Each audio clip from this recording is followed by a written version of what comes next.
This tip shows a better way to apply engine paint. This paint was applied about 8 years ago and 10,000 miles ago. This car isn't a fair weather car, but it's not driven in the wintertime at all, so it doesn't get salt on it. So this EGR bracket was painted black, and then with the technique that I'm going to show you, this alternator bracket,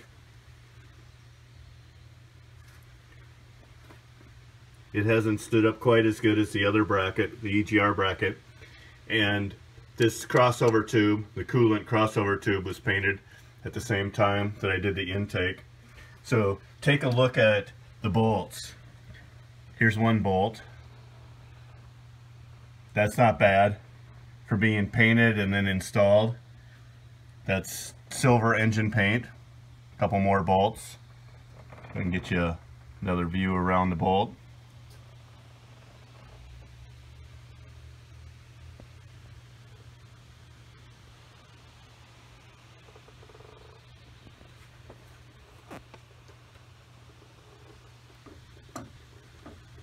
You can see how the valve is done, the solenoid valve is done over time.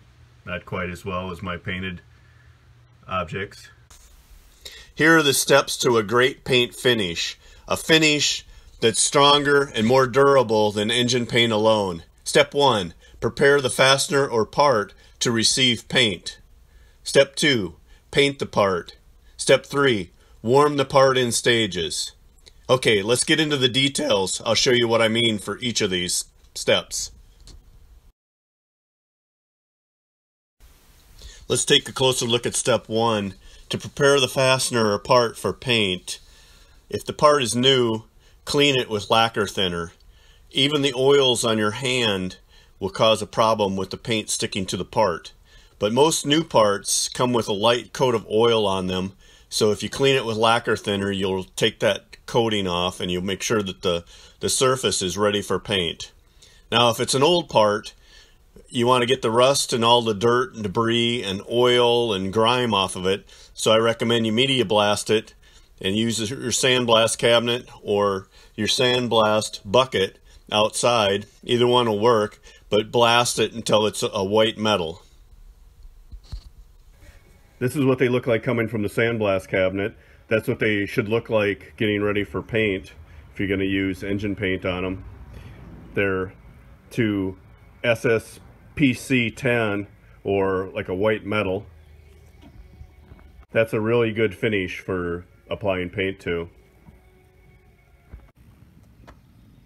That bolt I just hit with a wire brush and then a little lacquer thinner. And this is what a scrap piece of pegboard comes in handy for.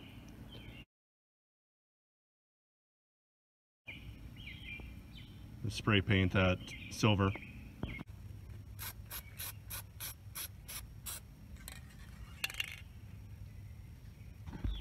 Suspend the part from a coat hanger. When you're spray painting, pay particular attention to the edges. Give those an extra coat or two. So at least three heavy coats. Turn the part over in between coats. Most engine paint is good to 500 degrees Fahrenheit.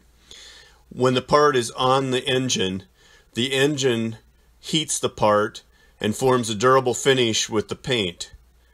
What we want to do is that same thing for parts that aren't heated by the engine. We're going to heat them in the oven. So I recommend that you let the part dry for 24 hours. That prevents the paint from shrinking too quickly, and it keeps all those extra vapors out of your house. So with that said, ensure the oven is located in a well-ventilated area. You don't want to breathe the vapors. Support or suspend the part so that the painted surface doesn't touch anything inside the oven. So that paint will bond to anything that it touches.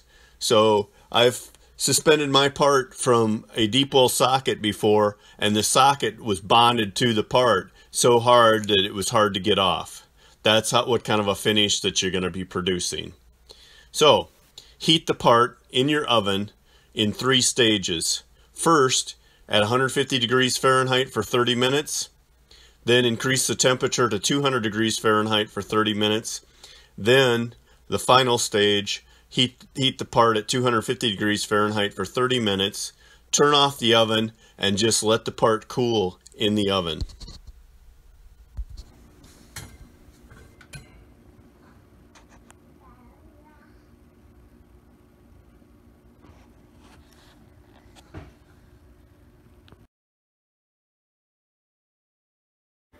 So take a look at the bolt after I heated it in the oven.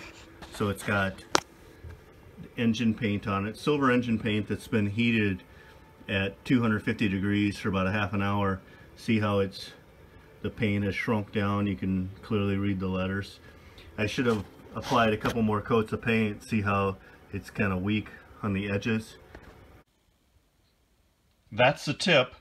For a good durable finish on fasteners and brackets, prepare the surface, put on a good coat of engine paint, and then use my 3-stage method for heating the part. If you found this video helpful, please subscribe, and I look forward to your comments.